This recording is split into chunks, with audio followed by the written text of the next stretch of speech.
negotiations under the strengthened legislative regime.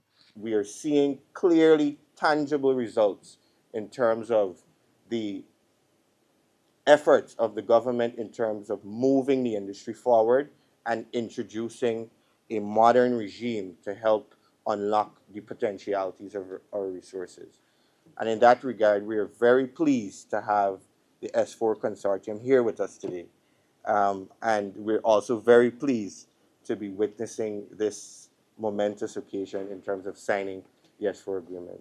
Monroe emphasized that the new PSA framework imposes penalties for failure to complete work programs, ensures decommissioning liabilities are fully accounted for, and requires companies to make rental and social payments that are non-negotiable.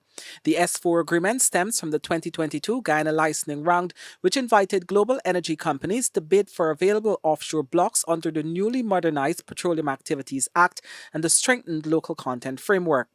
The S4 block will be operated by Total Energies with Qatar Energy and Petronas as partners. The consortium's exploration activities will adhere to international best practices for environmental protection and community engagement.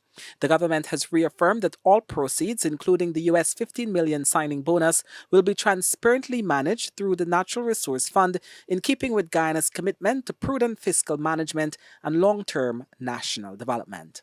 For the newsroom, Kurt Campbell. We tell you now that the Ministry of Parliamentary Affairs and Governance on Tuesday opened its anti-corruption roundtable, a one-day engagement that brings together government officials and senior representatives from more than 30 private sector bodies as part of ongoing efforts to advance integrity systems and strengthen resilience within both sectors. Key areas highlighted during the roundtable include auditing ethics in private enterprises, promoting integrity standards, building institutional capacity to prevent and combat corruption, and exploring the use of artificial intelligence as a transformative tool for transparency in both the public and private sectors. So a lot has gone on in trying to bring Guyana bit by bit, because it's in our interest, not just to reduce and prevent corruption. For every corrupt act, for example, contracts, means that money that should have been used for quality building, quality road, is siphoned off. And so we get sometimes poorer quality buildings, roads, schools, etc. And so the issue of oversight and ensuring that we're able to reduce opportunities is important. And I think we've come a long way. We have much more to go. We are moving forward in a progressive way, and I think that allows us to be creative. What works for us? We don't, and in Guyana, under this government, we have never been one that says you have to do it this way because international bodies say you must do it this way. Guyana has been known to be a little bit of an outlier on some of these issues. We try to find our own creative ways that work for us, but keep to the principles of what we are asked to do and what we stand for as a country. This anti-corruption framework that we're discussing in the second roundtable, where you include the private sector, is not only important just for it's a feel-good topic, but more so it increases our business competitiveness in the region and internationally. If we can make Guyana the place that international investors would like to come because they feel safe and secure about investing, that is also an added benefit from creating a safe working environment for all the people in the room. Traffic Chief Assistant Commissioner Mahendra Singh is urging motorists to educate themselves on the proper use of roundabouts, as confusion and poor driving practices continue to cause unnecessary congestion and accidents. During an interview with Newsroom on Tuesday, Singh expressed concern that many drivers are still unaware of how roundabouts function despite repeated public awareness efforts. There are many persons who still have not been able to, I shouldn't say accustom, but acquaint themselves with what a roundabout stands for, how to use same, what do you do, who is given the priority when a roundabout is being used. And you can't tell me that someone is traveling from the West Coast or Region 3 to Georgetown on a daily basis, and they still don't understand what it means to yield. The roundabout is not to approach it as if it were an next straight road and you continue. You must be cognizant of the signs, adhere to it, and understand that other people are converging in the same space as well. As far as 2 years back, videos were created, user-friendly videos, and circulated widely on the police's page as well as other members of the media to help the member of the public, for not them say that we don't know and we were never afforded the opportunity. The road user needs to afford themselves the opportunity to better become aware of what it means. That it helps now to redirect the flow of traffic with ease. Persons need to form the belief that they can do it, one, and two, conform with the rules of the road. And as you get to the roundabout, you yield and you give those to the right the priority to move. All of us can enter the roundabout at the same time to head to 2 lanes, where we are coming from 4 lanes. We must give way and priority to the one in the roundabout before we were there.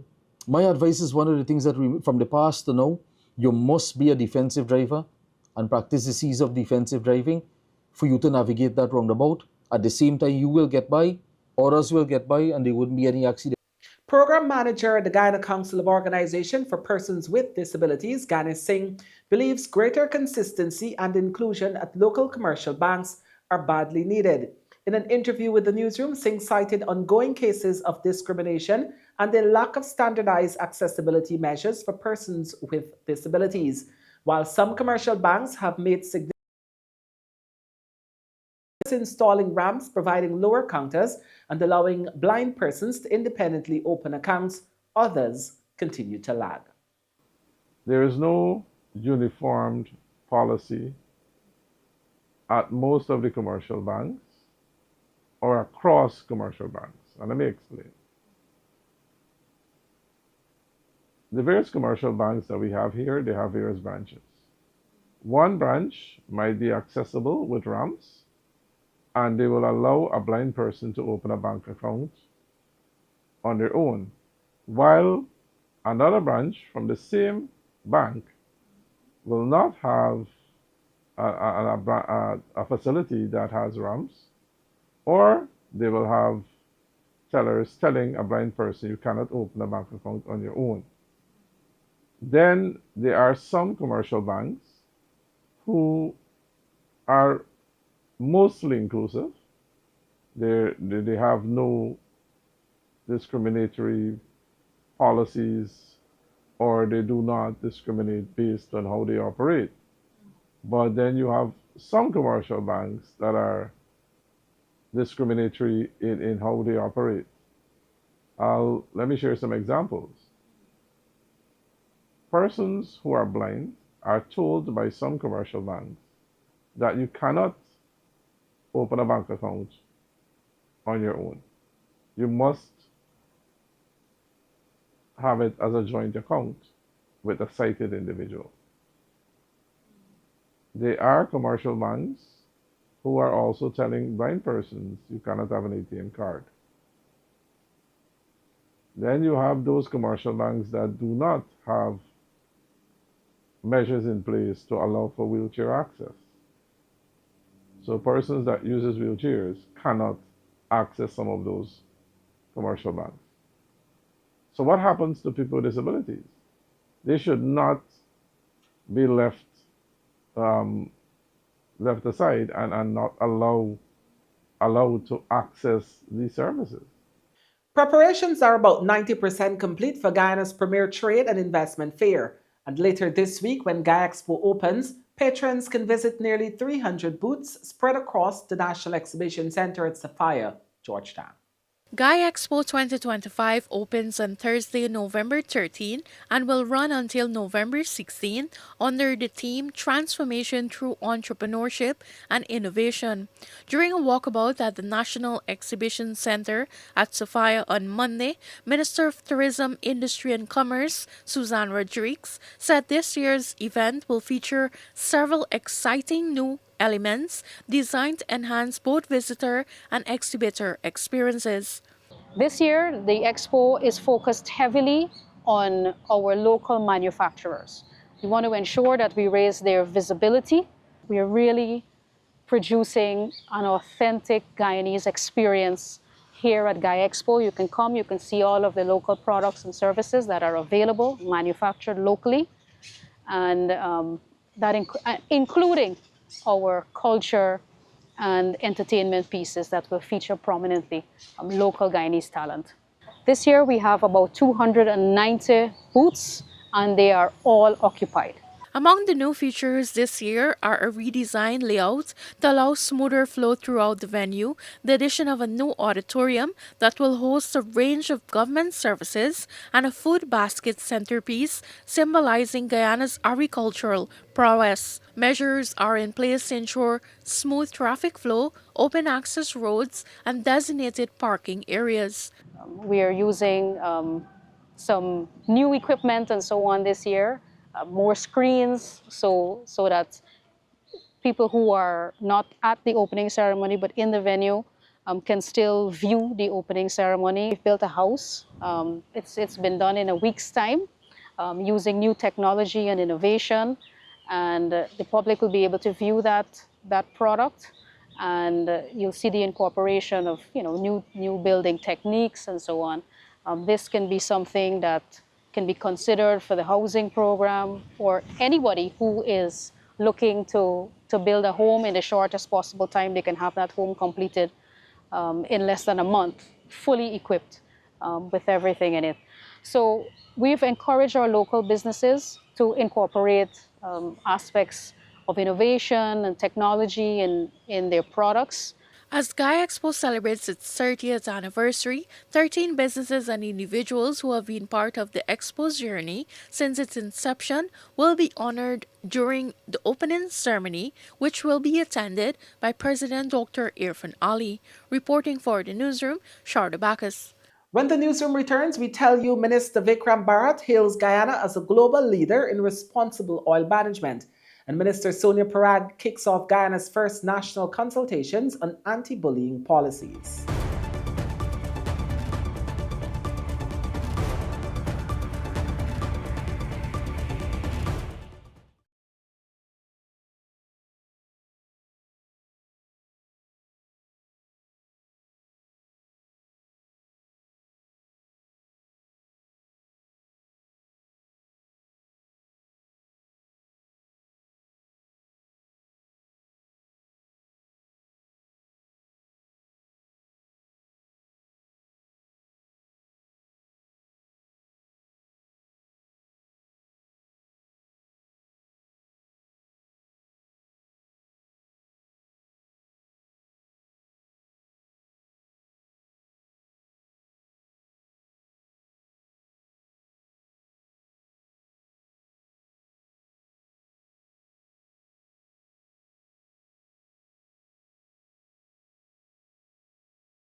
Welcome back. This is the newsroom.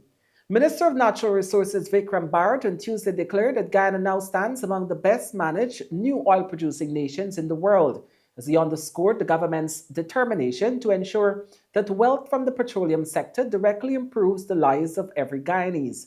Speaking at the signing ceremony for the new production sharing agreement for shallow water Block S4, Bharat said Guyana's approach to resource management is built on transparency, accountability, and a clear vision for sustainable development. Bharat pointed to the country's remarkable growth from producing 80,000 barrels of oil per day in 2020 to approximately 920,000 barrels today, while maintaining full transparency of oil revenues through the Natural Resource Fund and ensuring strict oversight of operations by both local and international regulators. The minister said Guyana's success is not measured by production figures alone, but by its commitment to sustainable and responsible development.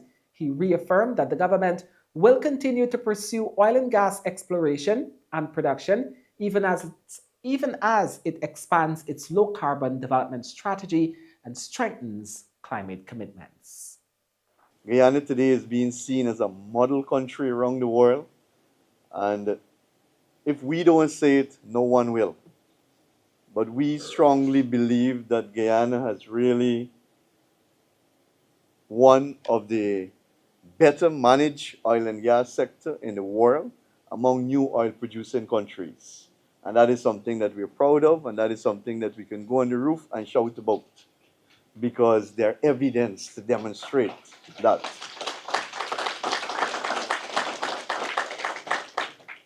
And if we look at the development taking place in Guyana today, it is another testimony of how well the sector is being managed and the resources are being used to enrich the lives of every single Guyanese. Whether it's the new bridge across the Demerara River, the new highways, the new hospitals, the new schools, the free university education, the massive housing drive, and so much more that today we can boast of as a country, while at the same time expanding our traditional productive sectors and introducing new sectors to our economy. Another mistake that was made by many countries in the past. And when we started in 2020, we said that is our model. We are going to look, we are not going to reinvent the wheel, we're not going to waste time with that, but we are going to look at the best practices around the world. We are going to look at the mistakes made by other countries around the world, and then we are going to draft or craft a model or formulate a model that will manage Guyana's oil and gas sector. And I think we have done that quite successfully so far. The Ministry of Education recently hosted the first in a series of national public consultations aimed at shaping comprehensive anti-bullying and anti-violence policies for schools across Guyana. The consultation brought together several stakeholders, including religious organizations, teachers, education officers, parents, and representatives from several government ministries. Minister of Education Sonia Parag stated that while bullying in schools has long been an issue in need of action, the emergence of online bullying has introduced a new and urgent challenge. To strengthen reporting and support systems, Minister Parag announced the launch of a secure online platform, the Anti-Bullying and Anti-Violence Reporting System. This confidential portal is designed to allow students, parents, and educators to report incidents safely and discreetly. Violence is happening in our schools repeatedly. Transferring a student from one school to the next is transferring the problem. Transferring the problem. So then we have to figure out how we are going to fix this without transferring the problem. How are we going to, and listen, bullying is not only student against student. It's now school against school. It's teachers with student. It's student with teacher. It's parent with teacher. It's teacher with parent. And any one of you who sit here and tell me that that's not true, I ask you to go back in the last 2 months and check the social media platforms. Because here what? While we take a zero tolerance approach, it is not one size fits all. It's not one size fits all. So let's look at this in the way that we want it to. Bullying in no form should be happening. In no form should be tolerated, especially when we are a civilized society. We like to call ourselves a civilized society. We like to call ourselves a modern society. But in the context of what modern is and what civilized is it really that we have? Or are we going a little bit backwards when we have bullying and we entertain it? What's worse is that you will have someone who will take a picture or a video of it happening, and they will not do it because they want the authorities to know about it. They'll do it because it gives them some kind of satisfaction to put it out there and make the situation worse. And make the situation worse. You have some of them who entertain it, and you can see it on the videos. They entertain it. They think it's commendable. They pick sides in who they want to win this fight.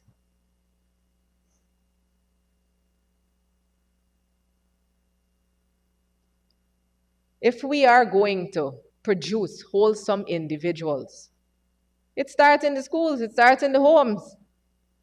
It starts in the homes. Parents have to take responsibility. Teachers have to take responsibility. HMs have to take responsibility. The Ministry of Education has to take responsibility. We all have to take responsibility for this. The Ministry of Tourism, Industry and Commerce has launched a year-long national campaign aimed at improving customer service, public behavior, and the overall visitor experience across the country. The campaign, titled "Tourism is Everybody's Business, That Is It," forms part of Tourism Month activities.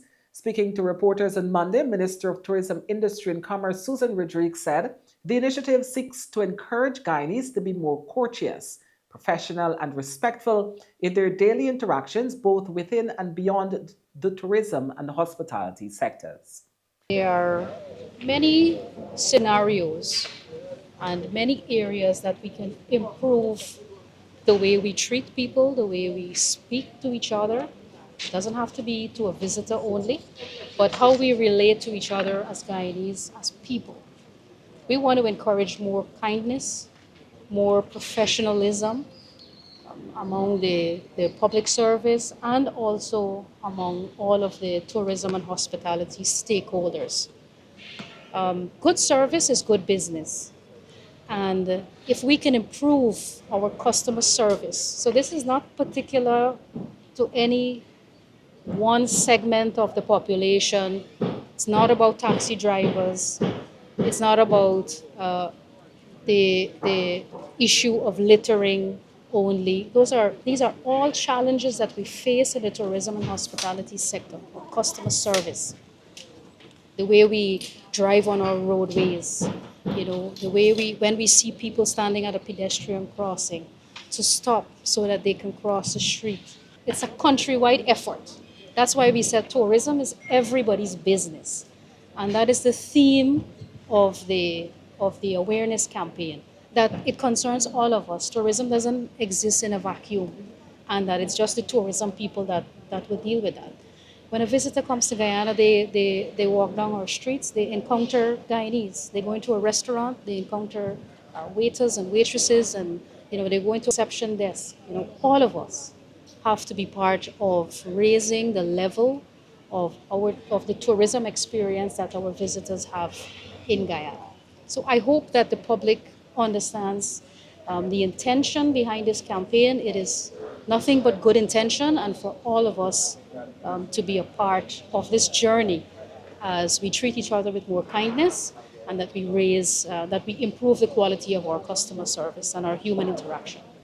Farmers living and working in Region 6 have expressed appreciation for President Irfaan Ali's recent announcement that his government will continue to support rice farmers with at least $300 per bag of paddy to be contributed. Agriculture Minister Zulfikar Mustafa engaged farmers at the weekend. I'm a young person in the rice industry growing up, from learning from my dad, and I'm a bit interested in rice because the little help from the government, where he's helping us with the initiative adding the $300 of each paddy bag, helping with the fertilizer, helping with other chemicals and so on. It's a great initiative from the government, encouraging the young people to get into this industry. We have fertilizer, and even when they flood there, you have a compensation to start over, though it's not much. And through this government and NARI, I must say thanks very much for whatever they have done. When you don't do your expense and the little fertilizer kick in, it helps a lot because different crops require different types of fertilizer. And when you are in a group, you benefit from different items and so on. Because of the increased $2 billion, we have to buy fertilizer to give to the farmers this year. We're giving agrochemicals to some farmers. We're giving seed paddy to some farmers. All by they get a people who get lost season. For the 5th consecutive year, the renowned Live to Lead Leadership Conference will be held in Guyana in efforts to improve persons' personal and professional lives. Shanti Prasad, a local coach attached to the Global Leadership Initiative, John Maxwell team, in an interview with the newsroom, said the transformational 2-day event is designed to empower individuals, strengthen teams, and inspire community growth. She encouraged organizations to invest in programs like this for the benefit of all involved. So past 5 years, my company Lead to Influence has been bringing this conference, and the whole idea is to help impact the minds of our people. We want to see that lives being changed, people showing up and being a better version of themselves. Many people will send a junior person, oh, we don't have time for this, and I was saying to someone this morning too, is that if the leaders are not improving themselves, keep investing in them to grow, they become the bottleneck of their organizations. A rising tide lifts all boats. And the idea of this is that if you're improving, there's no way the people around you will not improve. You will want to see things change, and you will start working on others to help them to see things that they can improve. This isn't about empowering people to go, question others, but it's about you improving your life. It's about you getting better, and if the leader gets better, the organization gets better. Your home you will transform it. And this is how I see it, and this is why we started this, is starting with an individual who says, I want to be different, I want to be better than who I was yesterday, last year, and start improving their lives. As they improve, they want to improve their families. As a family improve, a community starts improving. And the community improve, this is how the country starts improving. When the newsroom returns, the financial weather and bridge reports along with sport news with Avinash Ramzan. That's it for me, Kurt Campbell. Take care.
Welcome back to Newsroom. Avinash Ramzan here with tonight's sport. We're starting off with some futsal news. The third edition of the National Futsal Championship, coordinated by the Kashif Shanghai organization, will return from December 9th to January 2nd at the Cliff Anderson Sports Hall.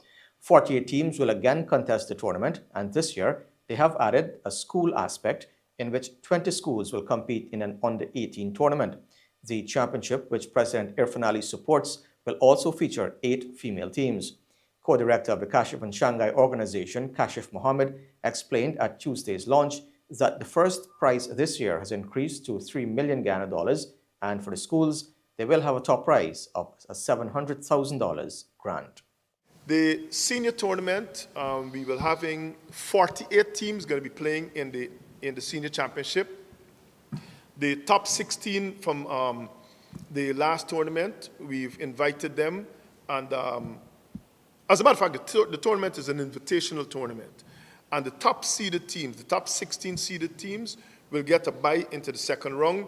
And then the remaining 32, we will do a draw here very soon, next week, where they will come and they will pick to play in whichever section, just like we did the last time around, right? So the 48 teams, the prize structure for the 48 teams, it's we increased the first prize from $2 million to $3 million first prize.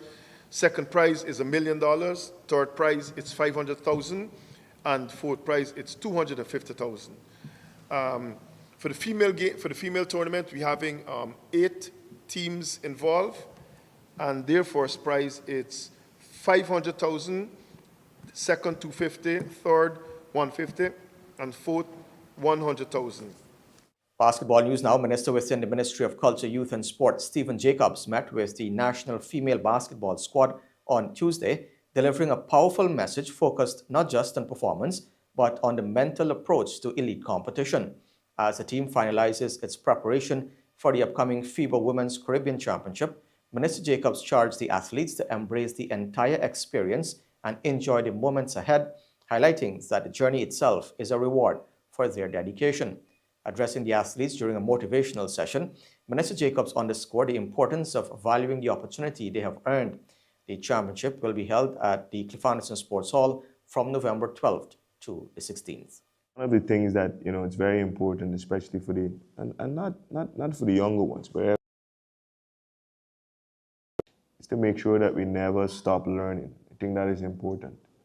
From a government's perspective and our policies, it's basically designed to marry education and sport, right? We have a whole range of scholarships available and all of these things, right, for our locals.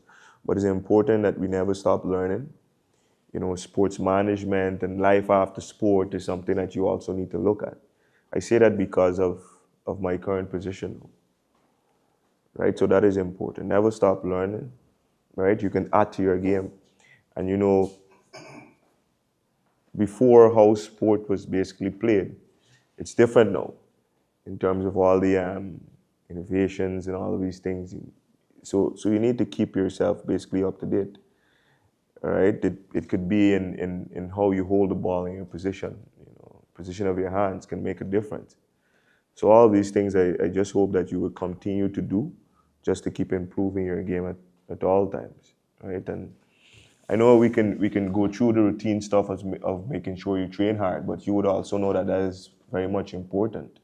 But coming up in this tournament, in my perspective, is just for you to enjoy each and every single moment, right? It definitely will be a challenge, but it's how you react to that challenge.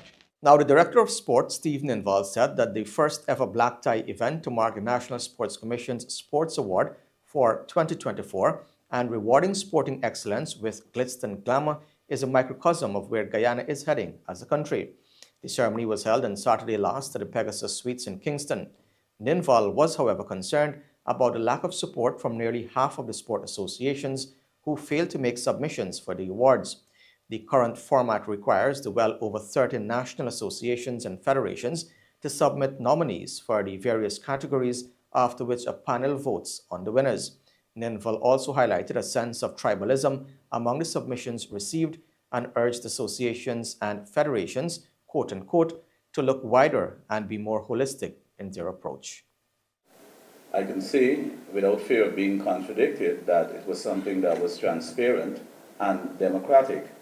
As a committee, we agreed to disagree, and at the end of it, I think that when the awards would have been unveiled, you also would applaud the effort that we actually put in it. But I must tell you about a little concern that I personally have. One is that we did not get the sort of support from the associations as expected because of the more than 30-something associations that we would have had. Less than half would have submitted. And even though less than half would have submitted, I, from a personal standpoint, thought that there was some level of tribalism and clannishness, if I can say that, as it relates to the submissions. And I will give you a basic example. What I found is that associations did not go outside of their respective associations as it relates to submissions. So the National Marbles Association would prefer not to submit anyone if a national marble player did not perform creditably. And I think that we have to look wider than that and be a bit more holistic when we approach submissions for National Sports Awards. Nevertheless, we are moving forward and we are progressing, and I think just having this event here and having it as a black tie event says a lot about the sporting excellence and where we are going. It's basically a microcosm of where we're going. Guyana actually is building so many sporting facilities. The embrace that the National Sports Commission and the Ministry of Culture, Youth and Sport has with each and every association is not what it used to be. And I think that we are a much more comfortable place, and you are comfortably seated also. We are in a much more comfortable place as a sporting fraternity and as a sporting department in this country. Cricket news now. Guyana Harpy Eagles head coach Ryan Hercules has laid down a clear challenge to his young squad ahead of the upcoming CG United Super 50 tournament in Trinidad and Tobago, urging the fresh faces to utilize the pathway to the West Indies team. The Harpy Eagles squad features a significant injection of youth, with 6 players uncapped in the 50-over list A format, signaling a clear developmental agenda from the team management. Among the debutants, the name generating the most buzz is the dynamic 16-year-old wicketkeeper batsman Shamar Apple. Hercules noted that while the weather is hampering ideal preparation, they are still strategizing and training indoors ahead of departure this weekend. While Guyana has been the most dominant force in the West Indies 4-day championship, they have not won the Super 50 title since 2005. For young players to strike a claim in the Guyana team, even going forward into West Indies setup, like I always say, the state of West Indies cricket as it is now, guys can get selected. But for me, it's for them to strike a claim in the team, make the best of the opportunity that presents itself to them. I think last year, the year before, we had a young 4-day team as well, and we went out there and we showed that we can play good cricket once we get a good formula working together. So that's the plan, in trying to get them to understand a good formula and how we can play cricket step by step and not looking at the big picture, but just look and see how we could handle stuff as situation presents itself. For the young guys that's going to Dubai, I wish them all the best, because it's a big step for their cricket career as well, like young Quinton Sampson, Ashmin Ned and those guys. So it's a big step for their career. But like I always said, when we lose out on someone, it's open a gate for someone else to put up their hand and strike a claim in the team. And that is what I'll be looking to see, how the guys adapt into the first class setup, like Shamar Apple, a young cricketer that's now in the first class team. Pretty excited to see how he goes about, handling himself during training session and during game days. So, like I said, the opportunity presents itself to them, and I'll be excited to see how they take the opportunity. Guyana is one of the teams that give young players opportunity. So I'm always excited to working with young players to see the potential, what they can do. We've got young players like Dean Yal in the team as well, who were with the West Indies Academy for quite some time. So I think he can bring plus to the team. Young Machu Nando is the captain as well. So I think we have a decent balanced side going forward into this tournament. We started some work last week. We've got 2 practice games into next week as well. So work commenced with the boys, and for me it's pretty much exciting to see them go out there and execute. Now, West Indies and Afghanistan will face each other over 3 T20 internationals in Sharjah next year, as both teams build up towards the World Cup. The bilateral series is scheduled to begin on January 19th, just days before the ICC event kicks off in India and Sri Lanka in February. West Indies co-hosted the last T20 World Cup, where they went through to the Super 8 stage but couldn't make the knockout stage. Afghanistan did make it to the semi-finals of that event, which was a first for them. The 2 teams have played 8 T20 international against each other, with West Indies heading the list 5-3. All 3 T20Is of this bilateral series will take place in Sharjah on January 19th, the 21st and 22nd. West Indies are currently playing a 5-match T20 series in New Zealand, which they trail 2-1. Afghanistan's last T20 assignment was against Zimbabwe in October, which they won 3-0. And finally, Portugal striker Cristiano Ronaldo has confirmed that the 2026 World Cup will be his last. The 40-year-old, who has scored 953 goals for club and country, also said he would retire from football in 1 or 2 years. Next year's World Cup, taking place in Canada, Mexico, and the United States, would be Ronaldo's 6th. In an interview with CNN, when asked whether 2026 would be his last World Cup, Ronaldo said, and I quote, "Definitely yes, I will be 41 years old, and I think this will be the moment in the big competition," end quote. Ronaldo, who plays his club football in Saudi Arabia with Al Nassr, is the all-time leading men's international goal scorer with 143, while he continues to pursue a milestone of 1,000 career goals. The former Manchester United, Real Madrid, and Juventus player said last week he would retire soon, but confirmed on Tuesday it would likely be in the next couple of years. Ronaldo helped Portugal to the Euro 2016 title, but the World Cup is one of the few major trophies missing from the 5-time Ballon d'Or winners' cabinet. And with that, we've come to the end of the news for this evening. Of course, you can find updates on these and other stories on our website, newsroom.gy, and all social media platforms. On behalf of the entire news team, I am Avinash Ramzan. Thanks for watching. Be safe. See you next time.